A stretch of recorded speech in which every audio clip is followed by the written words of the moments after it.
All right, this is SFBarkast. I am Jeff Cleary. I am Andrew Louder. And Andrew, where are we today? We are at StMarys pub. It almost forces you to say it like with an Irish accent. StMarys pub. Who down the StMarys pub?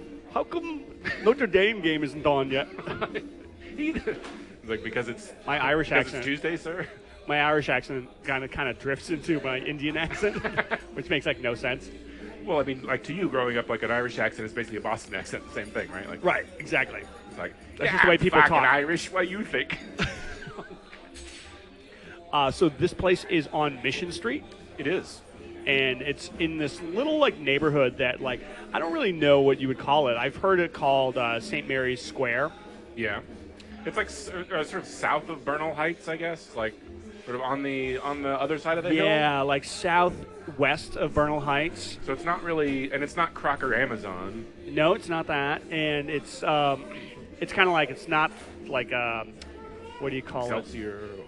Yeah, or like Noe Valley. Noe Valley's kind of over on the side, but it's like it's not that either, and it's like not all the way down to Glen Park. All I can think is that for the out-of-town listener, this is fascinating. They're like, really, it's not Crocker Amazon? We really no should, shit, huh? We really should have like a somebody who does real estate because they have all the most creative words for like different neighborhoods. Oh, true. I'm sure they call this like I don't know, St. Mary's Heights or some shit like that. Tinkerbell's asshole. Right, exactly.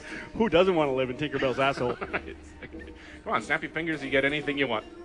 But actually, like driving up to this place, I feel like there's a lot of Salvadorian influence in this neighborhood. Like I see a lot of really Salvadorian restaurants. There's like the Balampi Cafe or whatever that is. Like one of them, like there's like 3 or 4 of those are scattered around the Mission, and they're all like. What is it called? Balampi? Balampi? Yeah, it's like Balompi. And that's a Salvadorian delicacy. Yeah. Well, no. I think that it's the name of a place, and they sell Salvadorian food like pupusas and whatnot. Okay. But, yeah, I was like when I was coming down to check this bar out a few months ago. I couldn't find it. I couldn't remember what the name of the bar was, so I just started hitting all these bars, and a lot of like. I guess the worst excuse I've ever heard. It's like, I forgot the name of the bar, so I just went to every bar.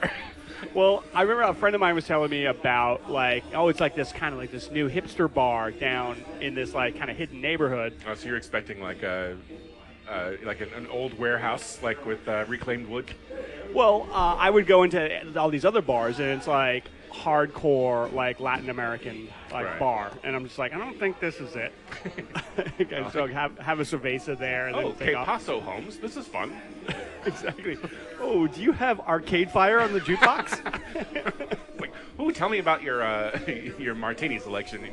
Do you use store-bought tinctures, or do you make your own? But, I was, like, talking with some people recently about how in the Mission there's a lot of old Mexican bars that get bought out by kind of like young hipsters or entrepreneurs, white people. That's kind of like a reflection of what happened to this country. Right. Where it's like, hey, we finally got to Mexico, get out.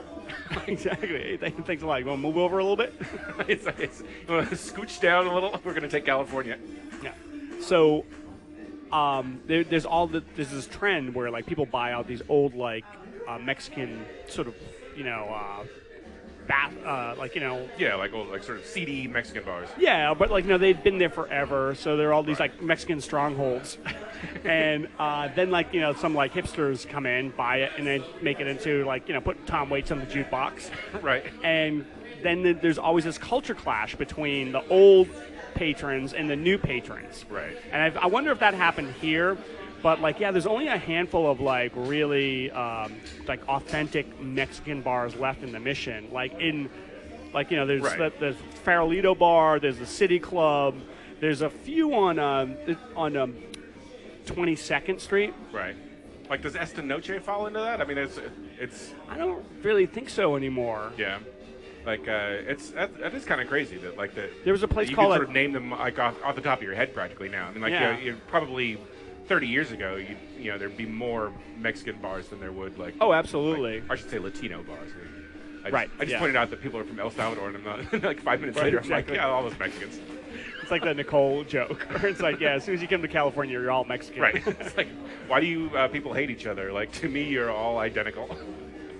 But, you know, I actually have one good thing to report. I was, like, walking around yesterday, and I came across, like, 26 Mix, which what used to be, like, a dance club for, like, young, like, Mission hipster people. Like, where is it? This is like a... It's on Mission Street at 26. Oh, okay. Oh, okay. And I went in there, and guess what? The opposite has happened. It's become a Mexican bar. Oh, wow. So there's, I guess... But is it, I mean, like, is it... I don't know how to say this without it... Like, I'm going to have to be careful saying this. Like, so is it... I'll get our lawyers money ready. Mexican, or is it like local Mexican? Like, is it like taco-licious Mexican, or is it like... Okay. No, it's not like Mexican as a theme. It's Mexican like I'm Latino. The place is called Don't Be Afraid, Mexico. Right, exactly, no. It's definitely an authentic Latino bar. And, well, that and like the so that's encouraging. Mission Hill Saloon, like those are our other big anti-gentrification success story, like that we've come across. So I don't know, maybe there is a tide. That I feel like we have to like point out when there's an anti-gentrification like story, we have to like really like play it up because like how many times is this going to happen? Right, exactly. It's like really have to like post our flag on that victory and be like, see, it can be done, like Tiananmen Square. And the aforementioned City Club, which is an authentic Mexican bar on 16th Street, 16th at Cap. Like now there's some proposal to put in like these, like a 5 or 8 story like a condo complex right there. And I guess they would have to like buy these people out. Crazy. Well, you know what? It's weird that you sort of started out saying that this place had like turned hipster somewhat, because like it doesn't seem like it right now. It's pretty subtle, yeah.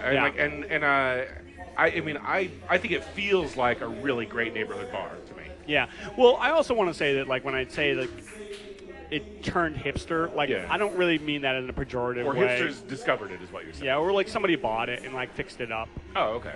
That's what I think. I believe. Yeah. I know the owners but they changed didn't hands. Fix it in the same way that they fixed like Mirios or oh yeah. Like it's basically all they did is clean it. You don't come in here and it's not like $11 like shishi cocktails. Right. Yeah. Like you know, the drink menu isn't printed on like Indiana Jones movie poster or something. Like some weird hipster like video game booklet or something and like that. Guess what? I think this is like one of the few bars we've done recently that isn't like inundated with Edison lights. By the way, how much could I sell the idea of like, so you know the old like Atari video game cartridges, like they had that sort of like airbrushed like Luke Skywalker design look about them, and like and like do an entire like drink menu that is like boxes like Atari video game boxes, and people would jizz themselves into Oakland over the idea. Don't you kind of feel like, so like people like you and I in our like early 40s or maybe people in their late 30s will get that, and a lot of like younger people will be like, wow, it's kind of these are some pretty good graphic designers. Like they just would go like the whole reference would go right over their head. Well, just be like, oh, these video game graphics look crude. Like how annoying. I used to love those because the airbrushed like picture when you bought like an Atari cartridge, so much different than the game. It was just like this. It was like it should be on the side of a van. Like, right? It Yeah, was totally. So like this beautiful like airbrush thing, and then you get it, and it's just like this 8-bit like Pong. But it's like this feather haircutted Luke Hamill looking like like guy like fighting like massive like centipedes, and then it's just like. If you ever go to like a restaurant and you see a picture of the food and it looks like great, and then they bring it to you and it looks like shit, it's nothing. It's called Denny's, right? It's nothing compared to the Atari graphics. Well, the slogan for this place, and once again, we're at StMarys Pub, established 1948, as they say, but like you say, it's probably changed hands since then, I would imagine. But their slogan is the holiest place to fall from grace. I like that. A nice little coupling rhyme, who doesn't like that? Good for them. It's pretty holy. Yeah, well, And I can tell from just like looking around. Oh, you know what I do love about this place, the interior, is they have a lot of like religious iconography. Yeah. And it's not like crazy overdone though, but it's like, it's again, like the whole place it really is kind of subtle, but like, there is like a lot of like little Virgin Marys and like what are those like candles called that like that again Mexican people enjoy the like I forget what they're called, but like you can get them in the Mexican supermarket in my neighborhood. You can get a whole bunch of them, and like they each have for a different like saint, and the saints have different like powers, you know, superpowers, right? Superpowers, right? And they can only be activated by lighting a candle. And I know this is going to sound totally racist, but I didn't make this up. It's at the store. Okay, there's one of these candles that is supposed to ward off the police. Like the 5-0 candle. Exactly. It's like a cartoon pig wearing a police hat, like a candle. Fantastic. You know that the patron saint of like slipping away from the cops. That's right. The patron saint of not getting pinched. Exactly. That's great. Here's a candle that'll make sure that your friends don't rat you out. That's right. The snitches get stitches candle. It's so this place like they have I would say an average tap beer selection. Like it's a pretty standard bar. Like there's nothing like it's a small bar, which is what I like. Yeah. But we're like sitting in this circular table like over by the door, and this is like a wonderful little perch. It is, yeah. So you can see the whole bar. You can see the I can see the Jackbot pinball machine. They have a pinball machine. They have a pool table, and they have one of the best jukeboxes I've seen in the last 2 years. Yeah.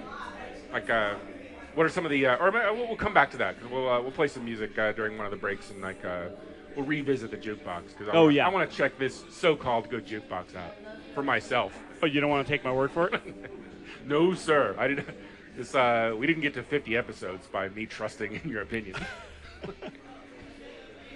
But speaking of which, we're sort of coming up on the on 1 year of doing this stupid shit. The critics said it wouldn't last. Well, the critics said that we'd both be dead. When I say critics, I mean my doctor. Exactly. Everybody's a critic. They're like, no, actually, that's not true at all. Like, I'm a doctor. I'm a doctor, and I have opinions. Like, oh boy, you says you, doc. One of the things about this bar, though, is that the Wi-Fi password is Go Giants, and they've got Giants pennants up. Right. But it doesn't really feel like a sports bar. I mean, because it's Saturday afternoon, and there's no football games on. They're actually watching True TV of these international fist fights. Right. Which you know what? By the end of the day, I might they might have a new convert. I might be like, you know what? College football's boring. I'm gonna watch Taiwanese fist fights in government. You gotta hand it to whatever True TV, which is an entire network of real video camera phone footage. Right. And it's just there's some dude high up in television who's how about an entire network of people beating the shit out of each other for real? Right. I like what we're doing here, but what if we split it off into two specific branches? One just for fist fights and the other one for car chases. Right. Exactly, yeah. Basically, I took the cops theme and turned it into a network. Well, aside from the so-called great jukebox that we'll have to check out, apparently weekends here they seem to pride themselves on their bountiful Bloody Mary selection. Yeah. Which I don't know, features an Indian spiced one, a Japanese one. I'm gonna have to defer to your knowledge of this because I don't like Bloody Marys. Yeah, not a fan. I don't like tomato juice. Not tomato juice, but you do like tomatoes themselves? I think they're okay. Yeah. Tomatoes have it's kind of like a texture problem for me. Tomatoes and an eggplant. Acidity thing as well. I mean, because you think the juice would be I think such a different texture. It's just too messy. You know. Oh, okay. Or an eggplant. It's just too gooey for me. Right. If I'm gonna eat eggplant, it has to be grilled hard. All right, there, Felix Unger. Right. Great.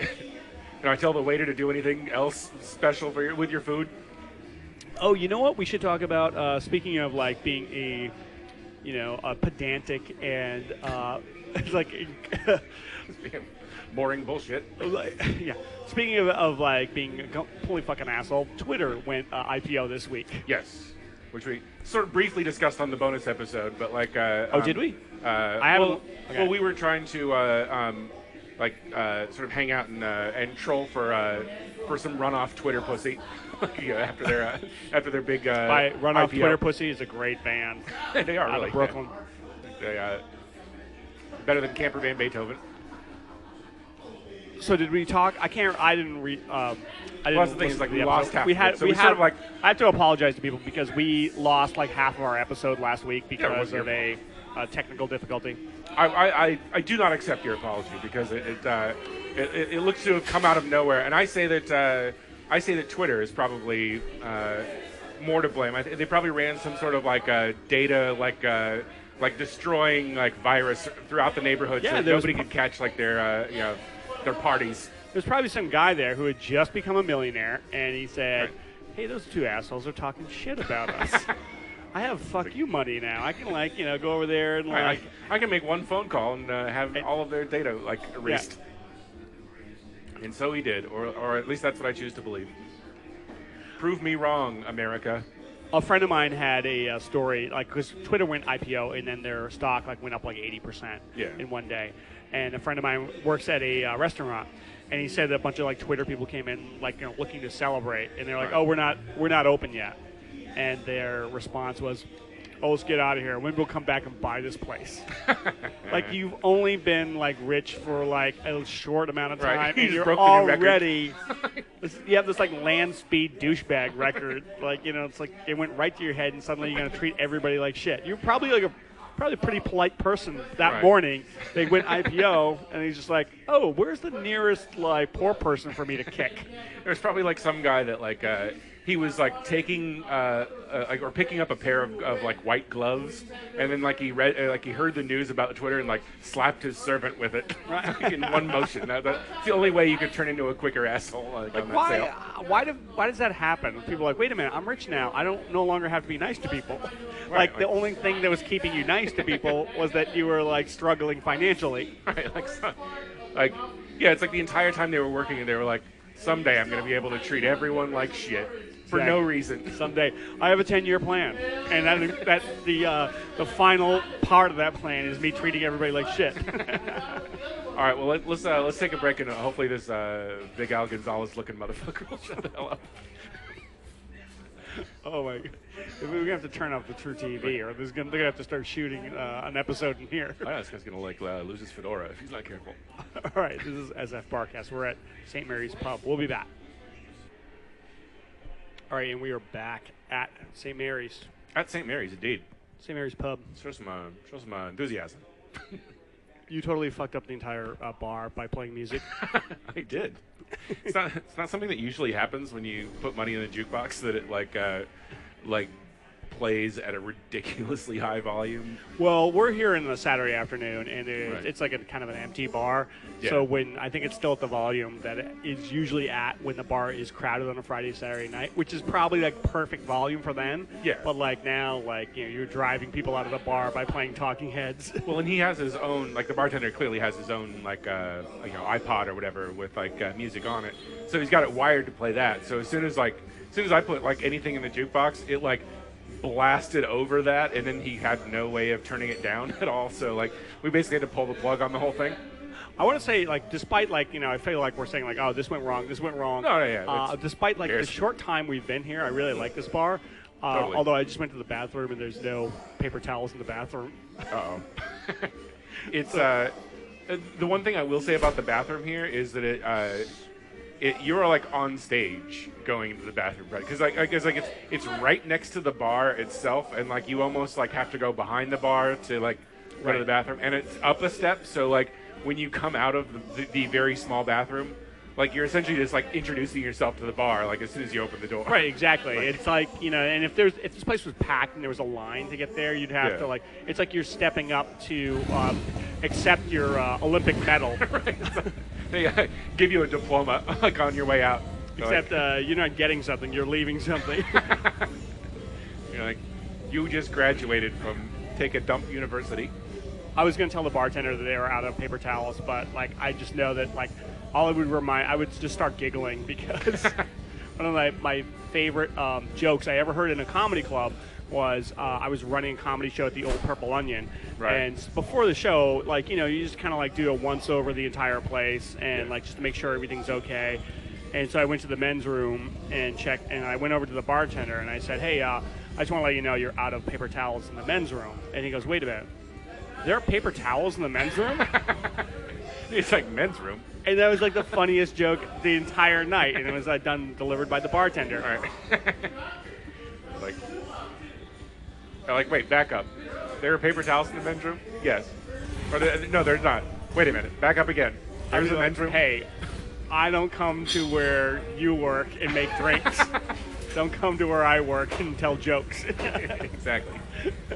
You son of a bitch. Well, this is like as the air fills with the exhaust of the motorcycle in front of the bar. You know, if you get high off that, I'm gonna have to start charging you. Exactly. What the hell? But I feel like this is a really good place for us to come because I mean, with the possible exception of we'll just allow this guy to leave real quick, and there we go. No, it's not over yet. He's still got a shift. He's still got a downshift. Yeah. All right, there we go. What the hell was I talking about? No, I was gonna say like the last few bars we've been to, with the possible exception of Tony Nick's, like have been, sort of newer, hipsterish, not necessarily hipsterish, but like you know what I mean, like expensive, on the sort of cutting edge of whatever mixology and blah blah blah. This is just a no frills kind of cool. I think I misspoke when I said this. Like someone told me it's like a hipster bar. Maybe it is a hipster bar on the weekends. It could come one, but it's not for natural reasons, not for forced reasons. You know what I mean? Yeah, exactly. It's not like they're not trying really hard to be a hipster bar. It's not like what was it? Not Tony Nick's. What was the other one we did with the Edison lights and like? Oh, like Trick Dog? Trick Dog. Yeah, like that. It's not like Trick Dog. It's not like Alembic. It's not like Bourbon and Branch. Well, it's like it's like the difference between like Pabst Blue Ribbon and like Trumer or something like that, where it's like one became a hipster thing because it was cheap and good and whatever, and the other one like they purposefully made it to be like a hipster thing. Yeah, they geared it towards that. Yeah. This bar is like actually really comfortable, and actually sitting here, there's a lot of like local people here. You can tell. Totally. It's not like a destination for like people to be seen. Well, here's something rare in the past few weeks. There's a man here at the bar that is older than we are. It's so weird. I know it's like when I run into somebody that's taller than I am. Like it just kind of it disorients me. Like I'm not sure what to do with that information. I think I may have told this story a long time ago, but I had these 3 Irish friends, these 3 girls I hung out with one summer, and like the one thing they kept saying. Penthouse Forum letter. I know. They were neighbors. They were all like here. Oh yeah. Well, then it's not a Penthouse Forum story. I was delivering a pizza at their place. And I never thought these stories were true, but I got something for you. But they were here like working for like a summer job, so like a work visa, and summer job. And anyway, one of the things they kept saying, like we would all go to bars, and they would always say like, "Where in San Francisco? Where are your old people?" And I was like, "Oh, what are you talking about?" And like in like Ireland, like there's always old people in the pubs. Right. And I was like, "Oh," and she's like, one of the girls was like, "Yeah, every bar we go to, it's just like nothing but kids." And I was like, "Oh yeah, I guess so." But there are like, I mean, you have to like search out. There are. Believe me, there were old people going to bars in San Francisco. Right. You just are not going to see them at the elbow room. I think most people have the common sense to, when they reach a certain age, they move somewhere close to a liquor store and do their drinking at home like a civilized person. Well, they were telling these girls were telling me that like in Ireland it's called the pub because it's the public. If you ever want to see somebody, you could always find them at the pub. Like if you have a problem or you want to maybe get some work or something or anything, like you go to the pub because everybody's there. Like, hey, has he been in today or has she been in today? and that's just the way it is. Maybe that's the difference. Maybe like Irish people actually like want to hang around with each other, and like What's that like? American people are like, fuck that guy. I don't want to. Yeah, I'm glad I know where he is now. He can go fuck himself. I need to go tell this person to fuck himself. Where do you think I could find him? Down at the pub. Oh, perfect. Like now I don't have to track him down at his home to tell him to fuck off. Did we talk about Silk Road? Do you remember, like, do you know what Silk Road is? Oh, yeah. It's like that thing that, like, the whole Bitcoin thing, right? The whole Bitcoin thing. Yeah, Like, yeah, this thing got shut down. Apparently, it's back up now. It is now. Oh, shit. Yeah, that's what somebody told me. But, like, they arrested this guy who was running Silk Road out of his, like, apartment in, like, San Francisco. And for anyone who doesn't know, Silk Road is, like, one of those, it's a website where you can go and buy drugs. Yeah. But, like, you don't get them, like, from the website. He kind of like puts you in contact with somebody who can bring you or do this. And since it's not real money, supposedly it's all above the board. Yeah, it's because they deal with Bitcoin, which is like a new type of currency that they're not like making. I read like another weird Bitcoin thing too about like some guy that like he opened like the first like recognized exchange, like where you can put turn money into Bitcoin.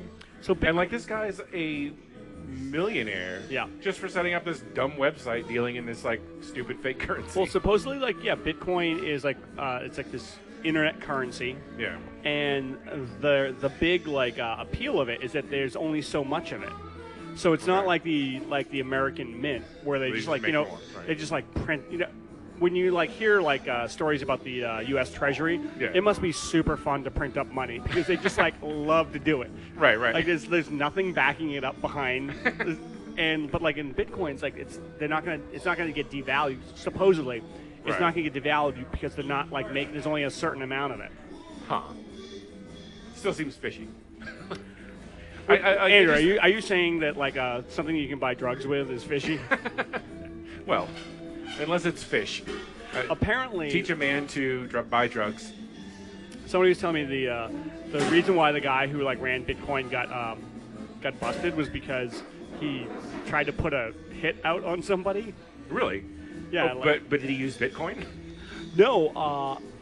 That was his big mistake, was not using the only thing that he ever invented. I'm kind of exactly. This will actually play into it, but like supposedly. He tried to put a hit out on somebody, and the hitman turned him in because the guy was like haggling with him on the price. So like you can imagine this guy just being like, "Hey, like I want you to kill someone. Like I know it's going to cost you this much." Whoa, hold on. Like I want the guy dead, but I don't want to go fucking broke doing it.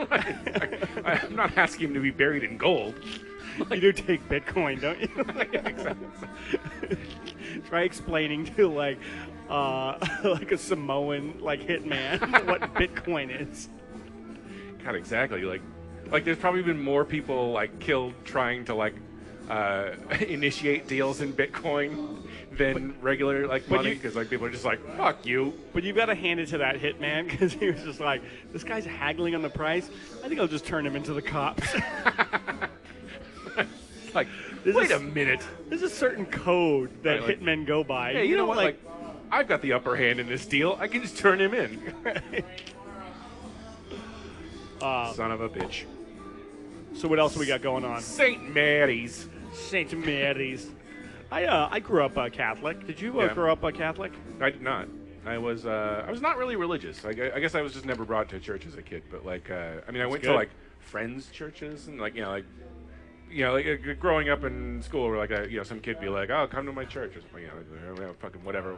You have to put up with that shit. Yeah, exactly. Like, oh yeah, like show me what your religion has. Well, like, yeah, I got the new Atari cartridge. Come to my church. Oh shit! I knew there'd be compromises. So yeah, you talked a lot to Saint Mary when you were a kid. Yeah, I guess so. That's one of the things I do love about like. I feel like in the mid-'90s, like religious iconography was like super hip, and it's kind of like fallen off. And one of the things I like about this bar is that they still have a lot of it here, like the Virgin Mary with the bloody heart, and By the way, the Virgin Mary. It's all like images out of Fangoria, but like somehow like your grandmother is into it. It's like oh, there he is, like pulling his still beating heart from his chest, and like there it is behind Grandma. Yeah, exactly. It's one of those things that probably like grandparents and like grandkids could like agree upon. It's like, hey, Grandma, look at my like the bloody heart of Jesus tattoo. It's like, oh, I love that. We might not agree on music and movies, but we can sure agree that Jesus was gross. Exactly. Somebody told me that they, in the Bible, like I read part of the Bible when I was a kid, but like there's no mention of the virgin birth in the Bible. Really? It's something that like a pope came up with, and you can clearly see what was going on there, where it's just like, hey, look, we need to make people feel like horrible about their sexual desires, but we can't be teaching that like Mary got fucking like slammed and then gave birth to Jesus, so we have to come up with this sort of like, oh no, she's totally pristine. She did not. You're like imagining all of these brainstorming scenarios at the Vatican where they're like, let's shoot it around the room. Right, exactly. The Pope's like, okay, there's a rumor out there that Mary took it from behind. We have to squash this right now. What do we go with? Virgin birth? We'll come to that if every other idea sucks. Exactly. That's a dumb idea, but let's put a pin on that. We'll never do that in a billion years, but we'll write it down anyway. What did Joe Gore write that the like Joseph, the father or like the stepfather of Jesus, he had the most infamous like friend zoning of all time. Like, oh, we're gonna have a kid. Just none of the other stuff. I'm gonna have a kid. Right. You're just gonna be here. He's gonna hang around. All right, you want to take a break? Yeah, let's do that. All right, let's like stop trashing people's beliefs. No, we'll just take a break and come back and start doing it again. That's right. Okay, Hindus, you're next. All right, this is SFBarkast from St. Mary's. We'll be back. All right, and we are back at St. Mary's Pub. Hello. On Mission Street. Indeed. Mission and what is it? I think it's like St. Mary's. Yeah, just fucking look it up. It's like south of like 30th and like like it's like basically if you're going down Mission Street and you pass like Cortland, you just keep going up the hill and it's on the left hand side. You can't miss it. You can't miss it. It says St. Mary's Pub on it. Exactly. It's the one with the St. Mary in it. You can like tell your mom like, hey, I'm going to church. I'm going to St. Mary's. Oh, clever. And then like, yeah, you're not lying. Right. Later. I love those people who do that. Like they're trying to like get off on a technicality. And then later on, when you're puking in your mom's panty drawer. Right. Like you ever heard that supposedly in high schools now there's a rash of like very religious girls who will not have vaginal sex, but they will have anal sex and oral sex. Because they're saving themselves for marriage, because that's a very religious thing. This is a news report you saw or a fantasy you had? Exactly. I'm like, I grew up in the wrong age. Like, did you read that news report? I ruined it. But do you really think that if you were to die and go in front of like the pearly gates of heaven, and they're like, oh, you had premarital sex. Like, oh, excuse me, that was anal sex. And like St. Peter or whoever, there's like, oh, you got me. Or like, oh, did he slip it in your ass when I wasn't looking? You know what? I am the supreme creator of the entire universe, but this teenage girl totally got off on a technicality. I know I can be everywhere at every time, but like, she said, hey, look over there. What was I supposed to not look? Right, exactly. It's like, yeah, this makes total sense. Your reasoning is flawless. Welcome to paradise. Not only did you get off on the technicality, but I'm not even mad about it because I'm pretty impressed. Exactly. Yeah. So are you still into that anal and oral thing? So I'm assuming you became a lawyer of some sort because like you seem to have a brilliant mind. Christ. Speaking of paradise, guess what I saw the other day? Meatloaf. I was like just sort of turning channels, and I came across BlizzCon. Okay.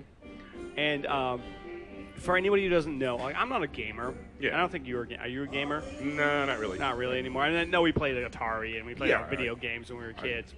But I had brief affairs with enthusiasm for video games, but I would never have called myself a gamer. Scandalous. Yes, exactly.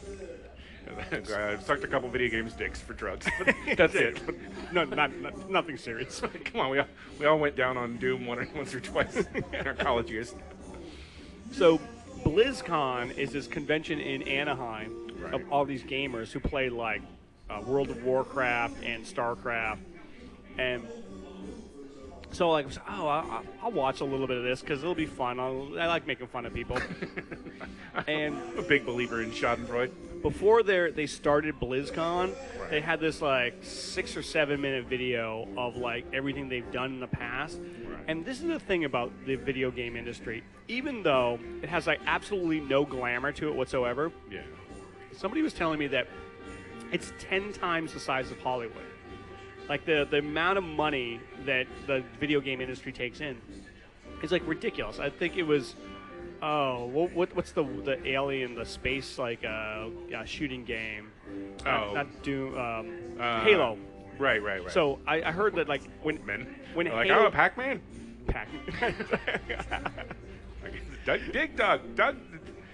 Douglas Digger. So I heard when like Halo, the last Halo came out, Right. in like the first day it made like $500 million. So like, Well, it's crazy, and like, but it never, like, as a like, it all sort of like happened so fast that like there was never time for a generation to come along that always dreamed of being a video game designer. Like I mean, as far as like sort of mainstream art professions, like that wasn't really a thing until like 20 years ago. Like it was just something that like a few guys in Japan did or something like that, and now it's like a no shit way to make a living, like Right. and a huge living at that. well, think about it, man. If like a movie makes $500 million, Right. everybody has to sit up and pay attention. You know, it's Everybody like, has to suck that guy's dick. That's Hollywood rules. that's how it goes. But it's like a huge thing, Right, and right. like like Halo first day, $500 million, bam, Right. whatever, who cares? Well, and like, it almost, I mean, I guess that you have to like make something of quality, like, but at the same time, like, I almost feel like they could have released like, you know, a videotape of a guy taking a dump and put the name Halo on it, and probably still made $500 million. It's like Grand Theft Auto, Call of Duty, all Right. that stuff. Like, yeah, you could do the same thing with that. Like, if there's a Grand Theft Auto guy, like, hey, now I'm going to the bathroom. There's no paper towels. I guess you'll be like, wow, what button do I hit for the paper towels? I guess Call of Duty would be more appropriate.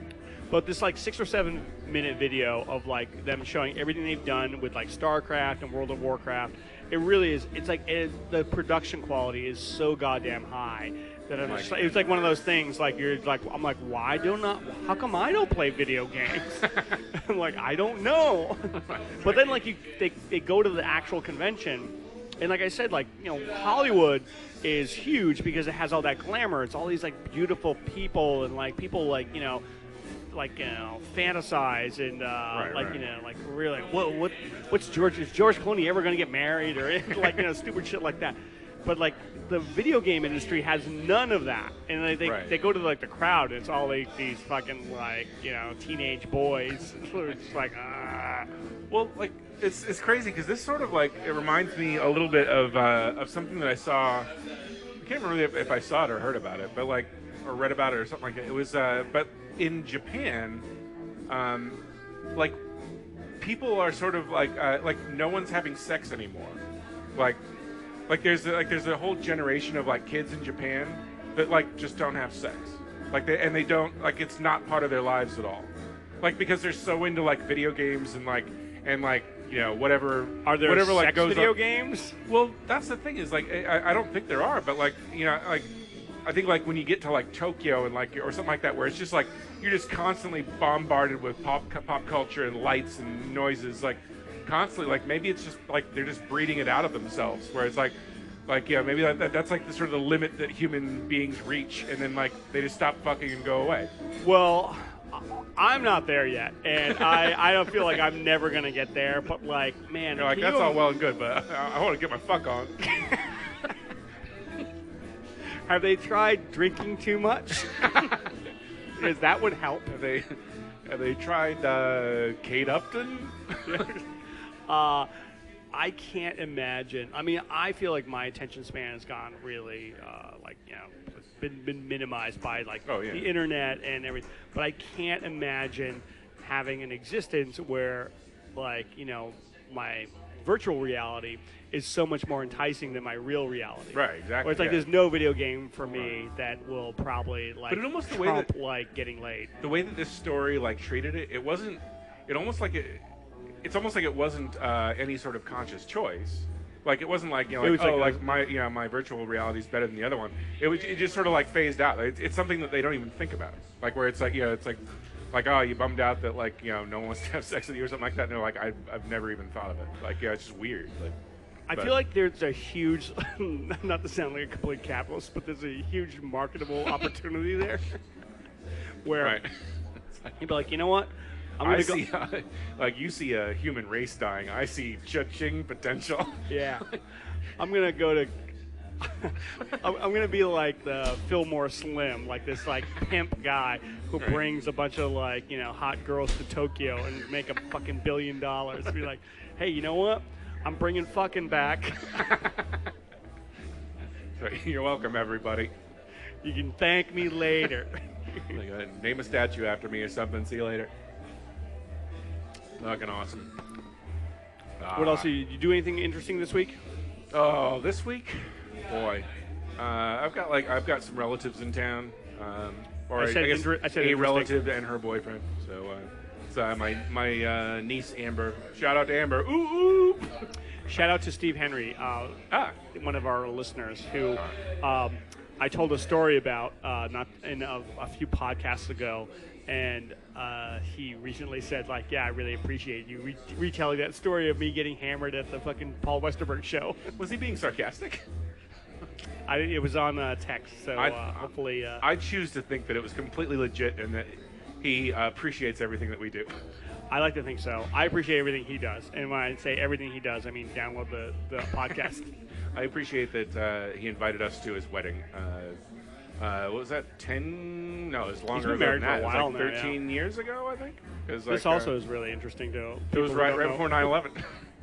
Yeah. It was a pre-9/11 wedding? I believe it was. In fact, I think his wedding might have been part of the cause. I had a poker game last night at my place of these old mission friends, and we'd like to joke that it's like this mission star chamber where we get to decide who lives and who dies, right? And we get to make Building 7 jokes. Joke about who didn't send the plane to Building 7. Now we look like idiots.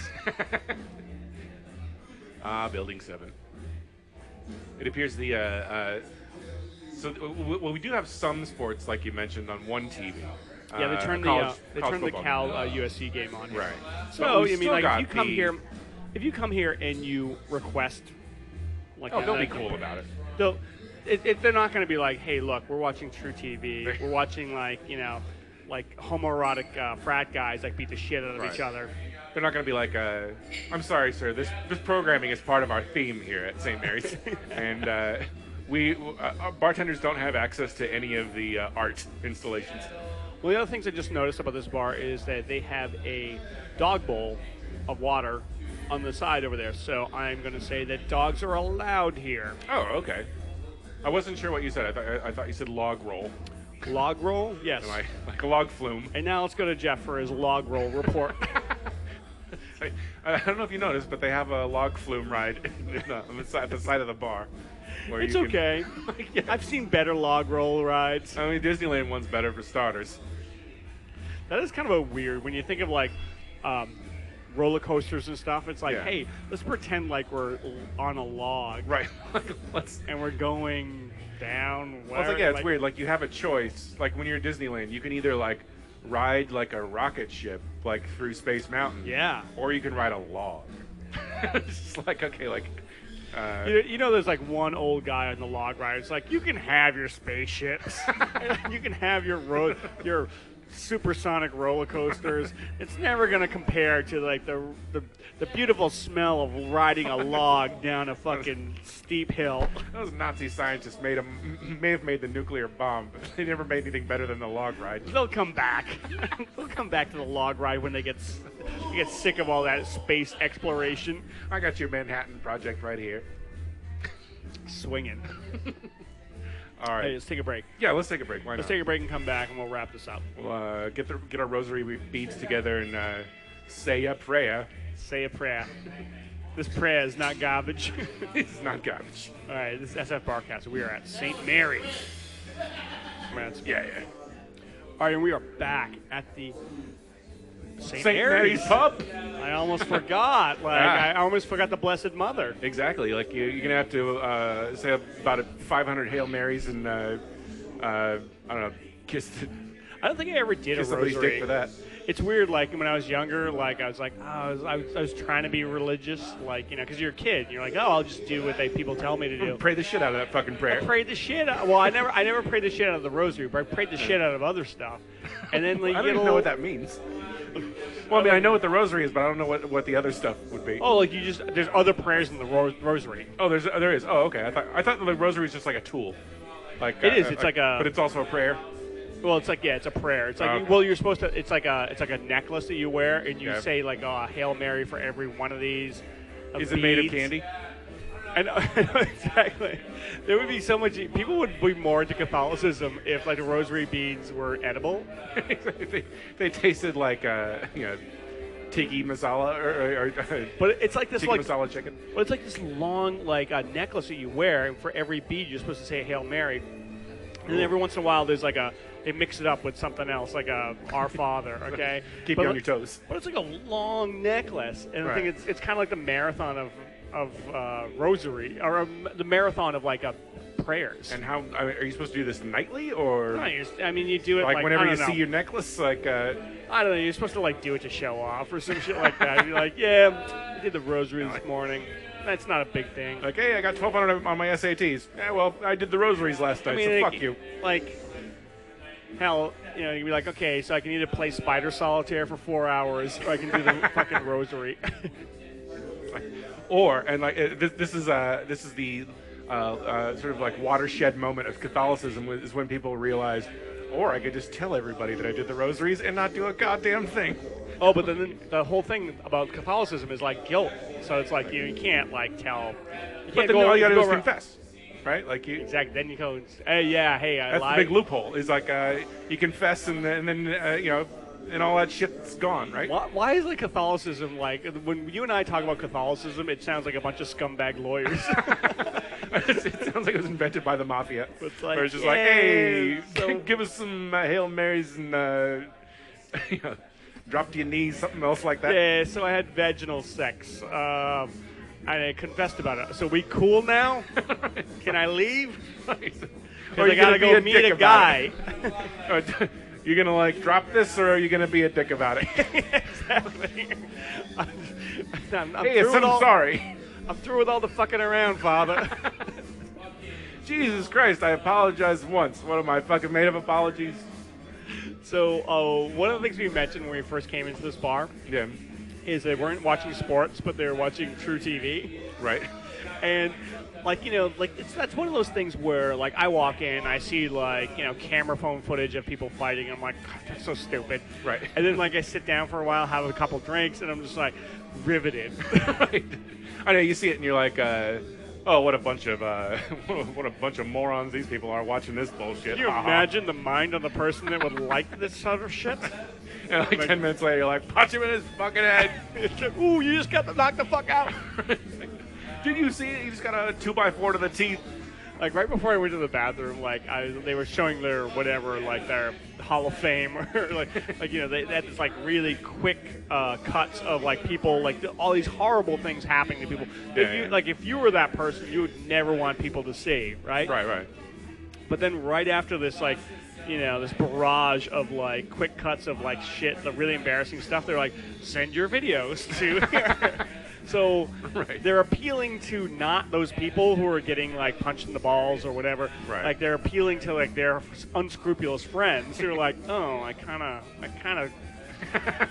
I sort of kind of recorded you with that tranny, and so now I'm gonna send it in. I know that's way too humiliating for you to ever send in, but I found it to be hilarious. You kind of feel. I feel earlier they were interviewing some frat guy who was fighting with his friend, but they're interviewing him, and don't you kind of feel like and he seemed like he was smiling. We don't have the sound or anything like that, but like he seemed kind of smug and smiling about it, like, haha, yeah, we did it. It's like, you did what? So like you got on TV? Great. Like, he got into a fight with his friend. Somebody recorded it, and now he's on like True TV. Yeah. But like you kind of get the feeling, that's that look on his face, like, yeah, I made it, Mom and Dad. Right. You said I'd be nothing. I honestly I love drug films, American drug films, because I feel like they really get to the heart of America. Like it's like all this sort of like you have to like claw. There's an addictive quality to it, but there's also like it's about like fighting for like what you get out of life. Right. But I honestly feel like we've done like the alcohol films, we've done like the drug, like the cocaine films, and like now we have Breaking Bad's like the meth stuff. Yeah. But I honestly feel like the next great 21st century screenplay is going to be about fame. It's weird. Like it's going to be about like people who are like, yeah, I'll do anything to get on television. Yeah. Like I almost like. It's weird. Like I think that like things are changing so fast, and like just the whole times they are becoming quite different. They are indeed. But like but I almost feel like that whole concept, even like just the concept of being famous, like is sort of like being overhauled in front of our eyes in this weird way. I mean, like this is all sort of like stoner stuff to talk about, where it's like oh, what if the color blue to you isn't the color blue to me? But no. How do you mean? Like I still feel like there's a bunch of people out there who are kicking and screaming, trying to get on television. Right.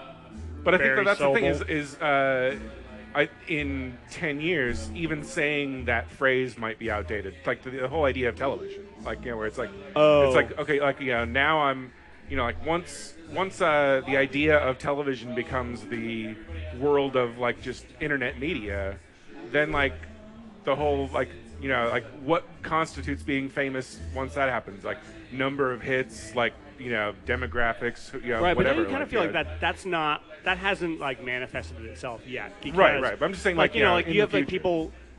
You hear these stories all the time, like people in show business saying like, "Oh yeah, I had no idea who this person was," but then someone said that, like, "Oh yeah, they got 1 million hits on their video." It's right.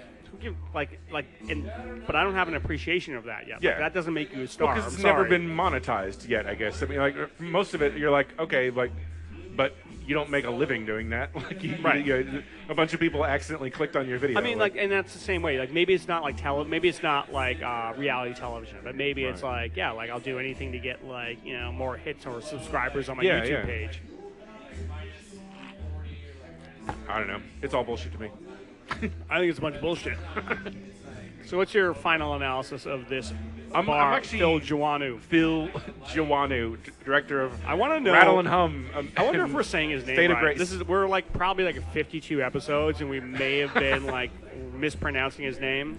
I think it's Phil Joannou. If we did, and first of all, this is the most publicity Phil Joannou's ever gotten in his life, probably. No, he did Rattle and Hum. Oh, this is true. Well, he was big. When Bono was jocking him, like I said, that was his height. What kind of name is Joannou? It sounds like French Canadian to me. It sort of does, doesn't it? Yeah. Shifty in French. I think he knows his way around a bottle of syrup. It's like I think he's shifty like a Frenchman, but I also think that he knows his way around like poutine and maple syrup. Shake that poutine. Poutine. All right, so what are you going to say about Phil Joannou? Oh, what was I going to say about Phil Joannou or this bar? Either one. You seem like you had something going on both fronts. I got opinions on everything. No, you know what? I'm super happy that we came here, actually, because I feel like this is the kind of place that inspired us to do this to begin with. Yeah. And whereas like a lot of the places we've been recently, while being very nice and pleasant experiences, don't have the same sort of like homey old cultured feeling that this place does. Well, it's like I feel like this bar is like 3 or 4 years old, like with the new owners. Yeah. I mean, it's like been here since like 1948. Right. Yeah. Back when we had the Nazis on the run. I think the Nazis were gone by 48. Yeah. I mean, like I don't want to do any research into World War II. Well, we certainly elected Dwight Eisenhower. Harry Truman again? Dwight Eisenhower? That actually reminds me. I don't know why this reminds me of this, but like in my middle school, I went to a Catholic middle school. Okay. And Go Coyle. I played what? Was it Coyle? I said the Taunton Catholic Middle School. TCMS. Oh, okay. Oh, Coyle was your high school, right? Yeah. I'm sorry. So I said too much already. I went to both like Catholic middle schools and high school. Right. And I played basketball in middle school, and the coach. This is the way like Catholic schools have gone downhill. This is how Catholic schools have gone downhill back in like '84. Right. Okay. Before the meat of the Catholic scandal like erupted. I played basketball, and like at some point they made the basketball coach like a teacher, and he was a moron. And they just had to stick him somewhere. So what do you think he taught? Science, history. Okay. Because science takes a little bit more like he might blow the brain school power, up. Right? Yeah.